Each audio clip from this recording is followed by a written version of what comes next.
Hey folks, I was planning to come to the microphone after dinner, but now all the more I have reason to. I like to make pizza. I like to make food, my own food, with fresh ingredients. Excuse me, all that cheese has given me some crap going on in my throat. And the milk in my tea, and the cigarettes I'm smoking. So, sorry. I like to make my own food, and particularly lately I've been getting into making pizza. Trying out different things, perfecting different combinations. And I thought I'd love some pesto on my pizza. And then I had the great idea of, let's draw a swastika on a pizza. And I was particularly proud of it. It came out 80% well, as you can see. Near the edges it kind of frayed because, the cheese melted outwards, while the cheese near the center melted more inwards, or more evenly. So I was proud of this. I posted it on Twitter and I included the hashtag I still stand with Hitler. It's a bit of a dig at the reaction that libtards had in America when Donald Trump was voted president. One of the hashtags going around there was I still stand with Hillary. Kind of a continuation of I stand with Hillary.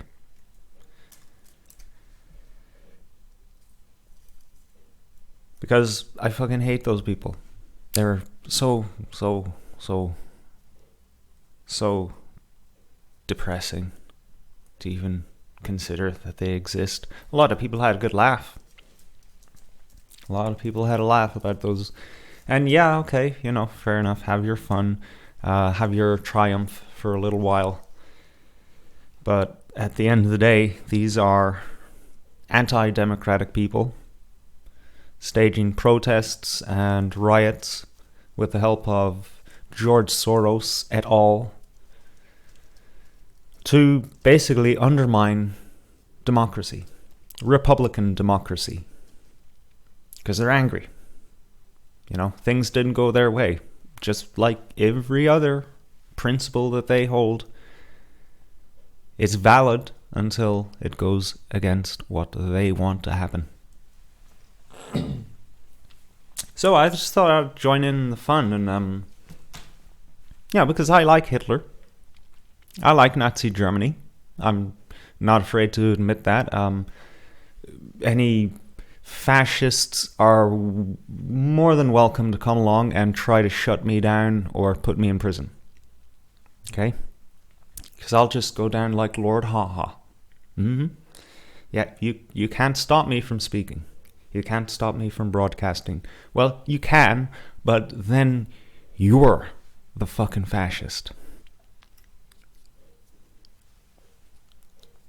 So I posted this on Twitter and passed it along to my wife, Francesca, and she was confused. She said, I don't know what this image is supposed to mean, because it's a pizza now. It's associated with pedophilia. And I said to her, okay, right, traditional Italian dish now equals pedophilia. Right, yeah, fuck off. She told me it was the code word for a girl child among the Washington pedophile circles. Now, the thing is, about a month ago, I stopped listening to this shit. All these things are coming out.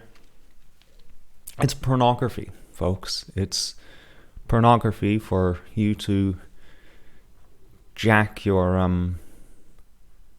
holier-than-thou penis to go on a witch hunt. You instituted and helped to maintain this horrible, horrible system that betrays the people day in and day out, destroys the environment, and destroys other ethnic groups. And you want to complain about a few quote-unquote bad apples, and then, when it comes out that, hey, everyone is involved, then you turn to a capitalist like Trump, and you think that he's going to save the day and that he is somehow magically separated from all that. Is bullshit.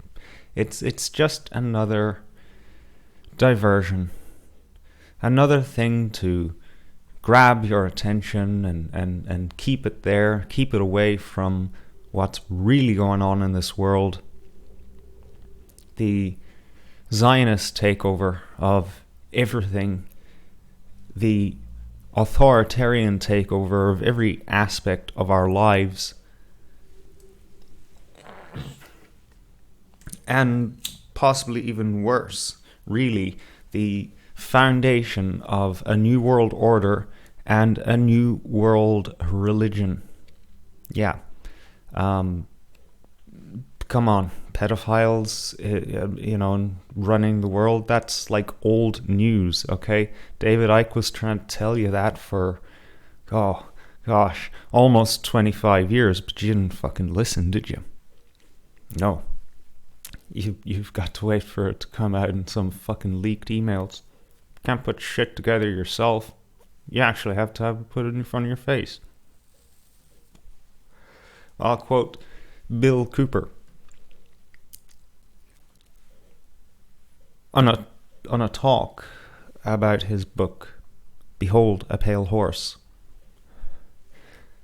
I don't agree with everything that this man says, by the way.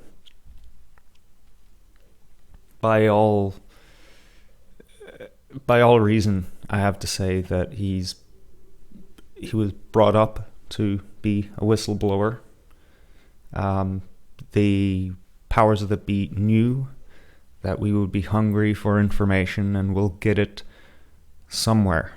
So they have to provide it for us. It's the same old game. So they allow someone like Bill Cooper to rise up, and once he spilled the beans on 9/11, then just kill him and have Alex Jones take his place to release another generation of limited hangout information. That's what they call it, a limited hangout. If you don't want to get really in trouble, then you get someone to come out with half of the truth, so that you only get in trouble with half, or it just doesn't seem that bad that you need to be punished.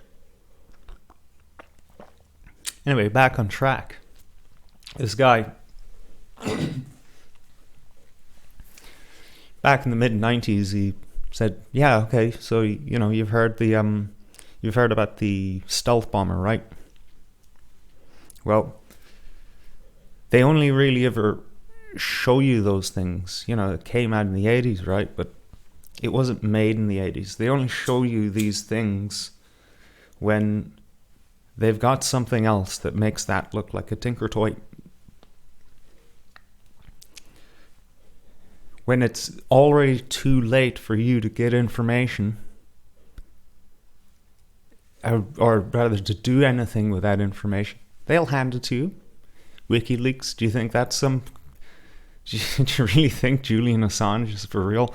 This kid who had his hair bleached blonde by a cult, and at the age of 8 was dosed with, several grams of LSD, a drug, a synthetic drug that is effective at something like 50 milligrams. Do you really think that he's here to tell you the truth? I mean, we didn't even get to see the fucker die. There's no footage, no audio, no investigation by the Ecuadorian embassy or government.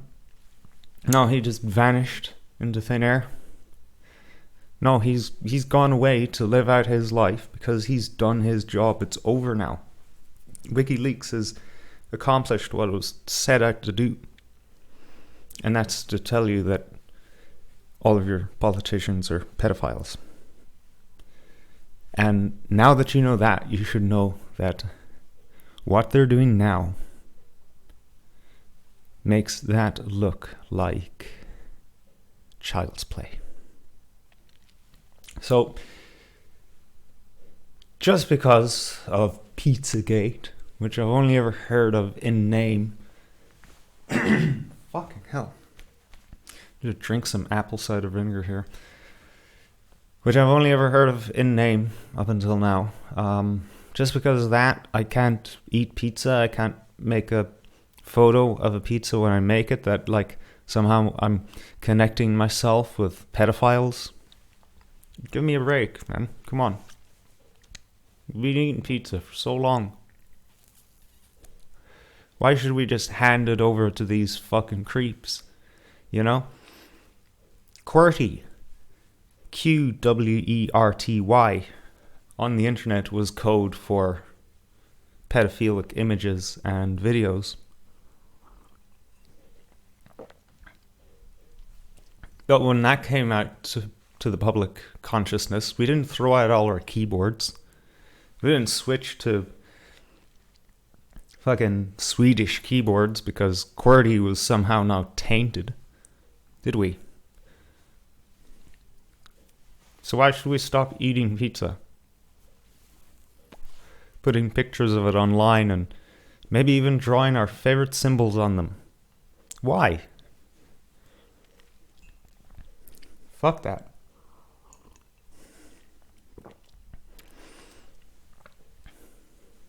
That's letting them win, isn't it? Fuck. My throat is so much better on beer or rum. But even though it's Friday night, it's a little too early for me to start drinking. So I'm on the tea. Before my dinner making, I had to go and get some vital ingredients, particularly the pesto. And I was in the queue. And I won't talk shit about this woman too much because she saw that I just had 3 items. And she was there with her 2 children and a big trolley full of stuff. And she asked, "Do you want to go ahead?" allowing me to skip her in the queue. I was grateful, yeah. But I had to still be in her vicinity. When on comes along someone that she knew, I don't know how long or what the essence of her relationship was with this other woman, but they immediately got talking because they haven't seen each other in X amount of months or whatnot. And the other woman said, "Oh, so, Halloween is all done and dusted." And she said, "Oh yeah, and pretty soon enough it's going to be Christmas." And the other woman commiserated and said, yeah, it just goes so fast. And I'm sitting there thinking, do you cunts really think that you're the first ones to have this conversation? I just got this feeling of these 2 grown-up children. Now, not insulting them as people. I'm just saying that they were children once and now they're grown up. And now they're pretending to be their parents. Pretty much. I remember at least 2 or 3 conversations between my mother and other adults about how there's too many school holidays in the year, or that suddenly it's Christmas when it was just Halloween just there. Oh yeah, time is flying.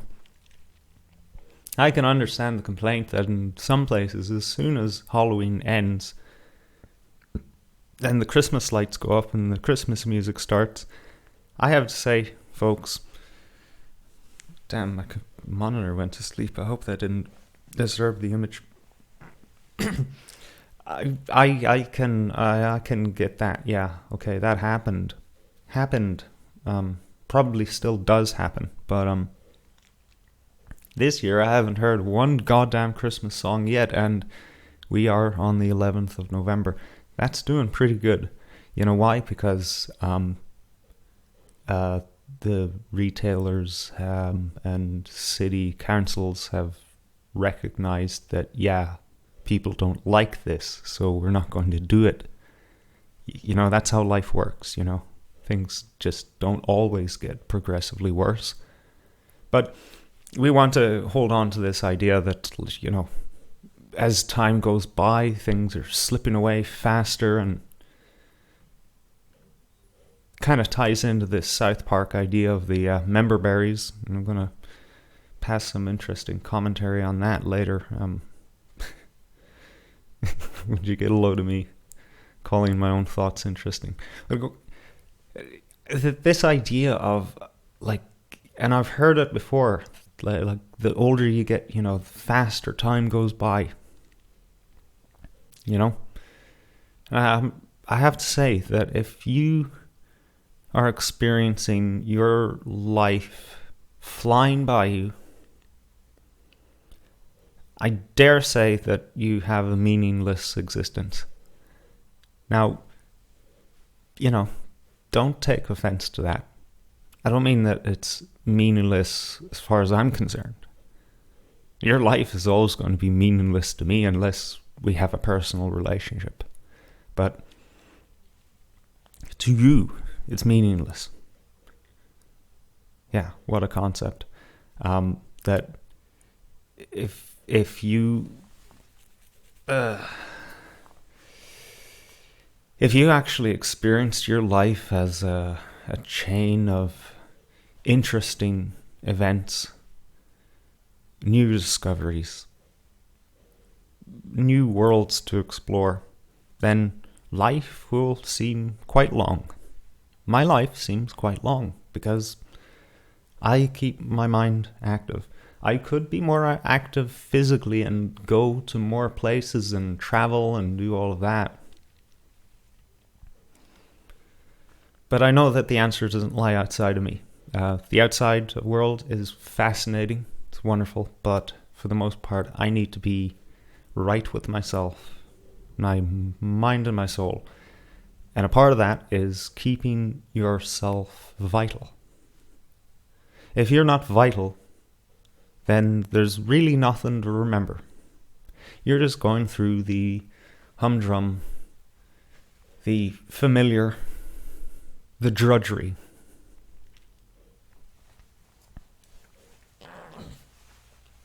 And the reason why life seems so long and why summers seem to last a whole year when you were a child, when we were children, is because we experienced new things. We were exploring. And some or all of that, depending on who you are, was hurtful. There was struggle.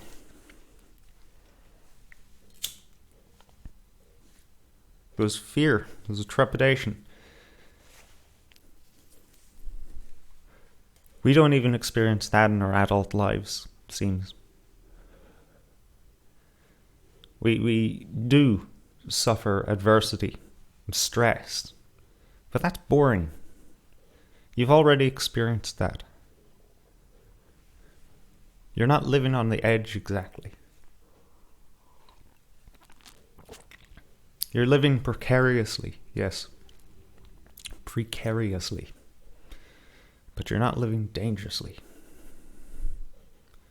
That's my thought anyway. It just occurred to me that, like, you know, don't let life just slip away from you.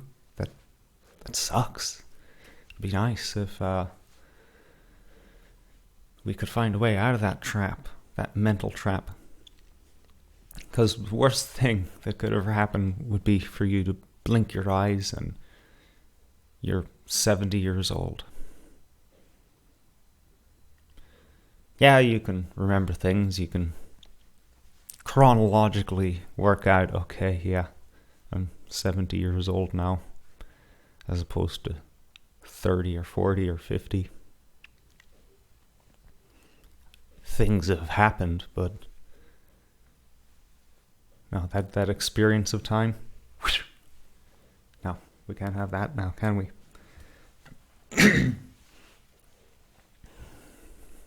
The subject of South Park, I don't like it anymore. It's not funny. It is funny, it has its moments, but so does The Big Bang Theory. And I fucking hate that show. And I think anyone with any bit of fucking sense or cultural sensitivity would hate that show as well. Anything can be funny. Anything can have its moments. South Park has taken a dive, but they're still clever in their own way. Even though some of their metaphorical storytelling can get tired.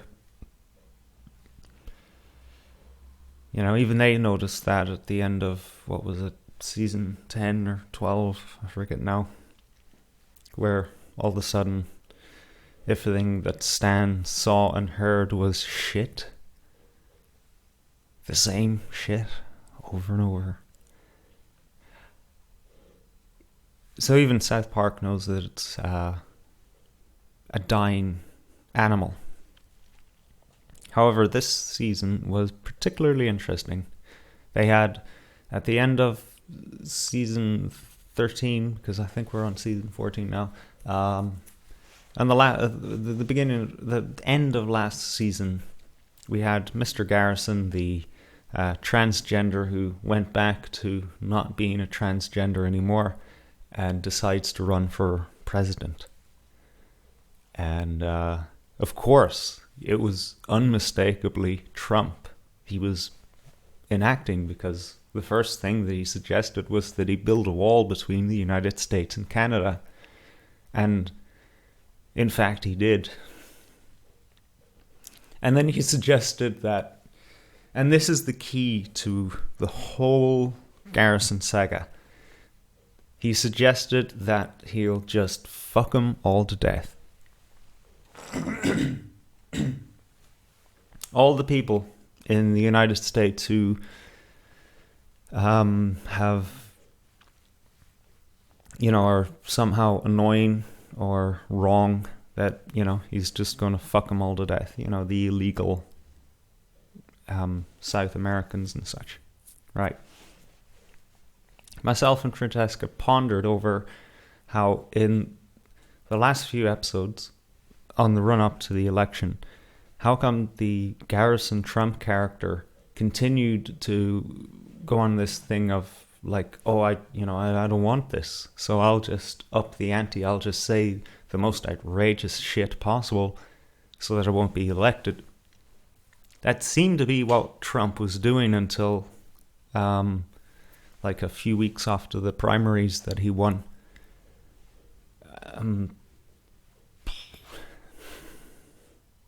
We thought that maybe South Park was bought by the Clintons. Because the 1 week that we all, had solid evidence that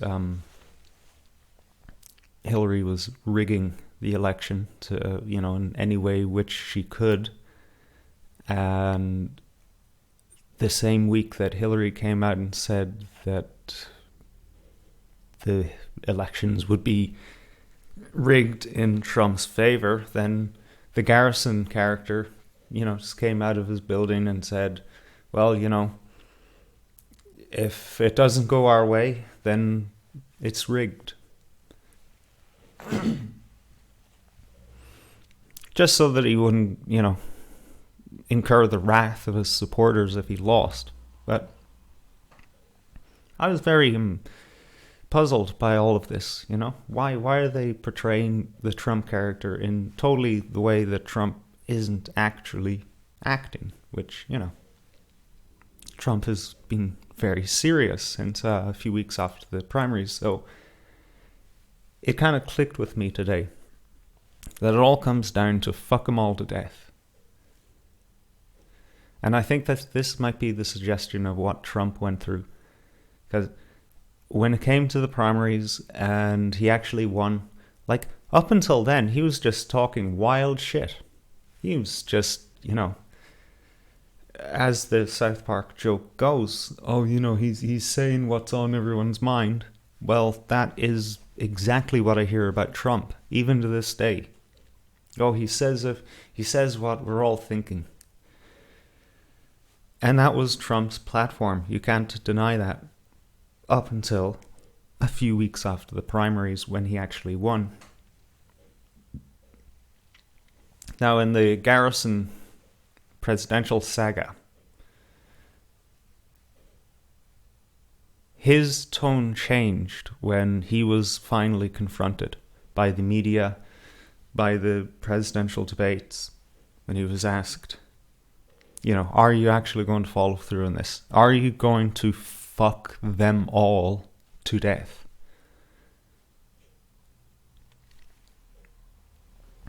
And he had to kind of worm his way around that and eventually just say, well, yeah, I said that's what I'll do and that's what I'll do. Now, what I think is the clever message in South Park there is that Trump said all this great shit. Okay, he still supports Israel. He still went to AIPAC and sucked Jew dick, right?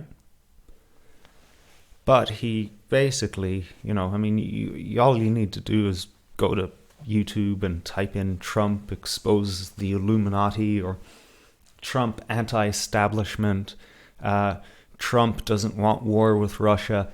All of these good things, putting an end to political correctness and all that. What I think is the clever message from South Park is that no, he won't, because he can't. Like, it's not within his potential to do that, just like it isn't within Garrison's practical potential to fuck all of these people to death, like physically with his own penis, fuck them all to death. Trump cannot do all of these great things that he has either said that he would do or that people assume that he will do. Because the system is stacked against that kind of behavior. The behavior that you would expect from a president to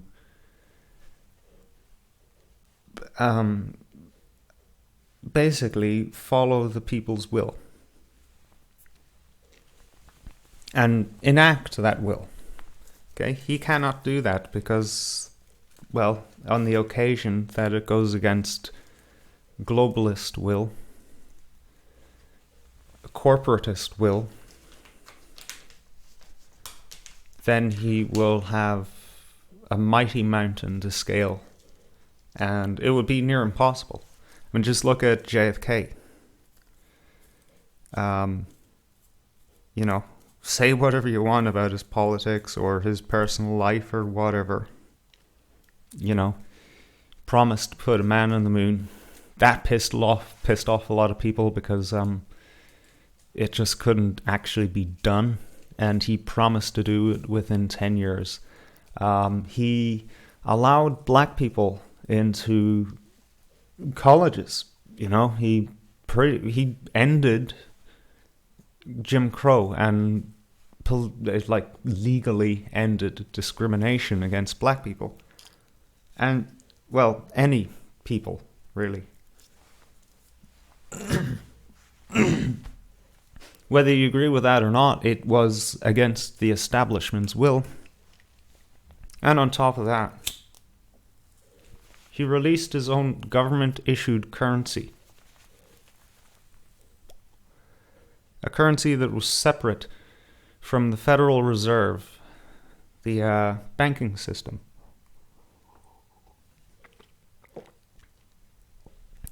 The banking system with the MO of continually inflating cash and then using that cash to go to war so that everyone's broke, but then still inflating it once again in order to siphon off the wealth of the people and consolidate it into a few hands. Basically, globalism, the economic wing of it. He literally got his brains blown out for it.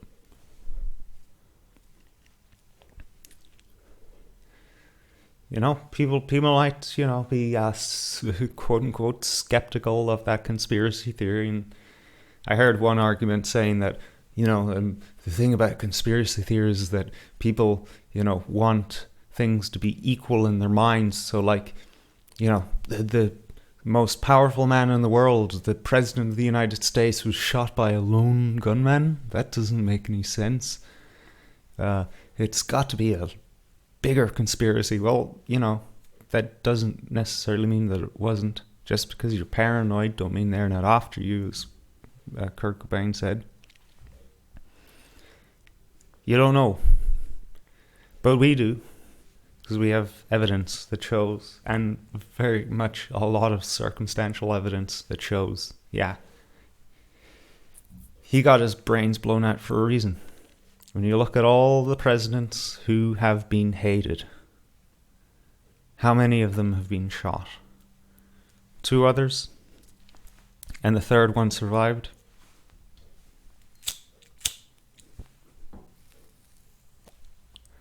They say Trump will be assassinated. I saw a headline somewhere that says that Trump was threatened with assassination. On Twitter, of all places. It's a ridiculous place to threaten someone's life, because Twitter has all of your infos. Unless, of course,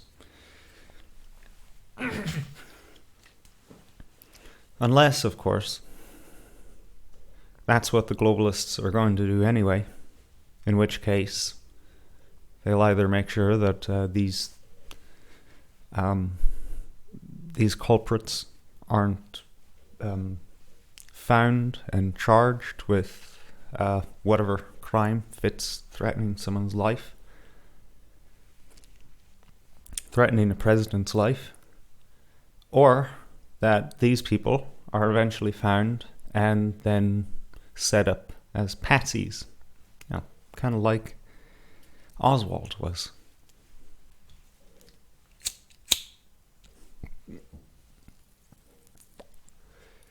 Train someone to be a fucking sniper in the military and then set them up as murderers of the president. Likely story. It's likely going to happen again. Not simply because the guy is standing up against the globalists, because he's not doing that. He never has done that.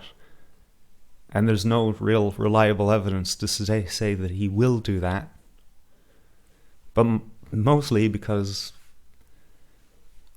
this is the time and day where they're going to fan the flames of political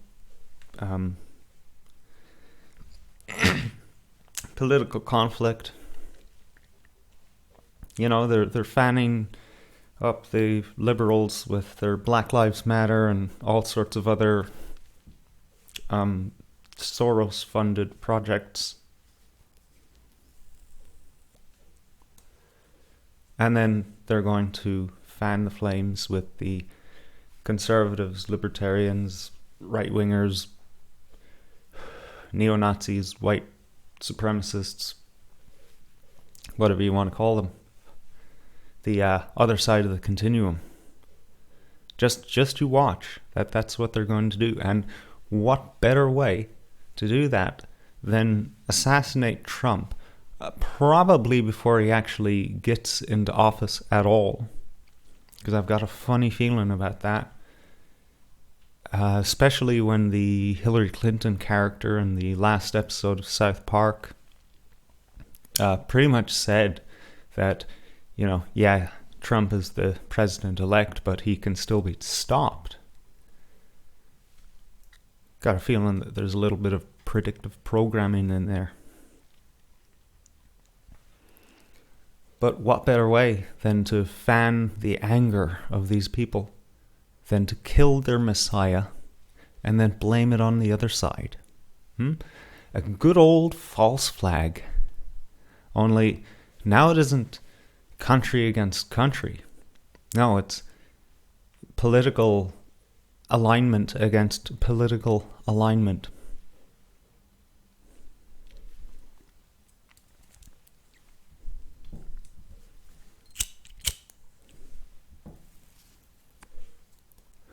Just you watch. Because I think that going forward, we're seeing the consummation of their works. That this is the time that the New World Order will be established. They used to stage false flags between countries to get them fighting and further consolidate power. But now they're going to get people fighting each other regardless of what country they're in, so that they can have a global, universal, wholesale response. Either martial law or a different type of government entirely. A third option to satiate or control the two opposing factions. Just watch. Just watch it unfold.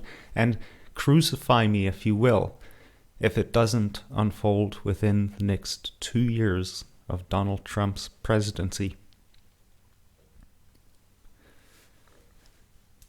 That's all my rant out of the way. I'm going to go and I don't know, play some computer games maybe.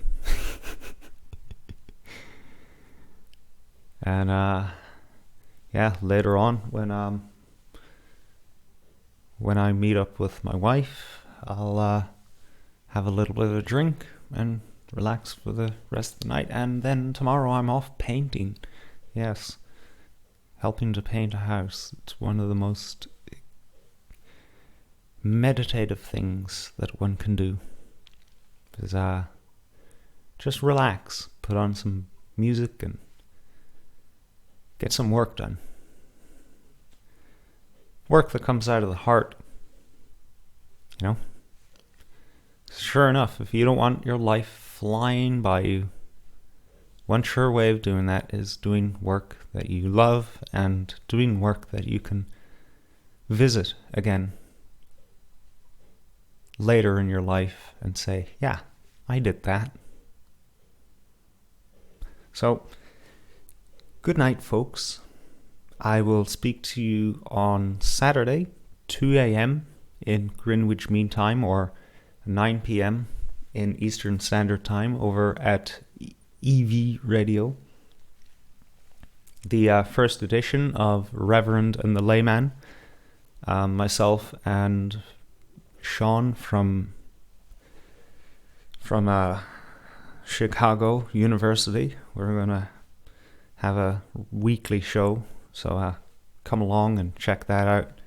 Also, the Anti-Broadcast, the flagship show of the station, going out at 9 p.m. Greenwich Mean Time or 4 p.m. Eastern Standard Time every Wednesday without fault. Check it out.